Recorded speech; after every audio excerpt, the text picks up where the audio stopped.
क्या आप एंगॉजमेंट से परेशान हैं? I feel you.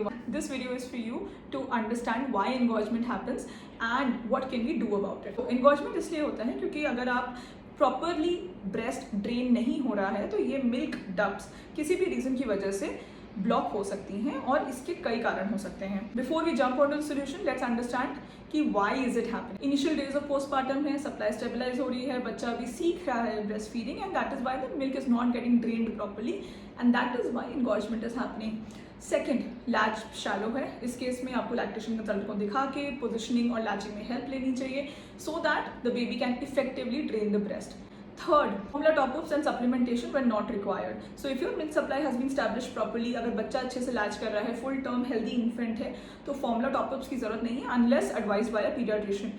अगर आप शेड्यूल्ड फीड्स करा रहे हैं 2-3 घंटा देख के बाय द क्लॉक फीड करा रहे हैं, एंगॉजमेंट होने के बहुत चांसेस हैं because on demand feeding does not work by the clock. Breast feeding journey अगर आपने सडन वीनिंग करा दी है तो your body was not ready for it, the baby was not ready for it and you have suddenly stopped feeding. आप pump करते हैं तो या तो आपने बहुत जल्दी शुरू कर दिया है, या आपका फिलान साइज गलत है, या फिर सक्शन बहुत ज़्यादा है, या फिर आप बहुत ज़्यादा पंप कर रहे हैं. तो इन चारों में से कोई भी रीजंस हो सकते हैं for your engorgement while you are pumping. Excessive गैलेट्स, तो अब बच्चा लैच करना सीख जाता है और ब्रेस्ट फीडिंग स्टैब्लिश हो जाती है.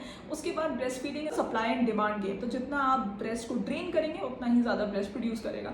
उसके बाद आपको दुनिया का कोई भी गैलेट खाने की जरूरत नहीं है because your the best galactagogue in the world is actually your baby sucking on the breast. Even tight clothing to address the right cause first and a lactation consultant can actually help you do that.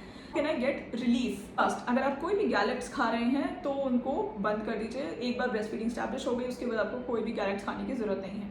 Second, अगर आप pump कर रहे हैं in addition to feeding, you are not an exclusively pumping mom, तो उस case में आप pumping को भी पॉज कर सकते हैं and you can only let the baby latch directly on to the breast. अगर आप एक्सक्लूसिवली पंपिंग मॉम है तो make sure that you are pumping just enough to reduce the engorge, और या फिर अपना फिलान साइज भी चेक कराइए. Third, cold compress post feeds. So cold compressors actually reduce the inflammation and also reduce the milk flow once you have done feeding. So it will help in relieving that engorgement and not warm compresses. So make sure that you remember this. It is cold compress and not warm compress that helps in engorgement. And this is what the new ABM protocol says. Along with hardness in the breast, if you also have fever or pain in the body, make sure you visit your gynecologist to get those antibiotics because ये mastitis के symptoms हैं and that needs clinical intervention by your gynecologist. Happy breastfeeding.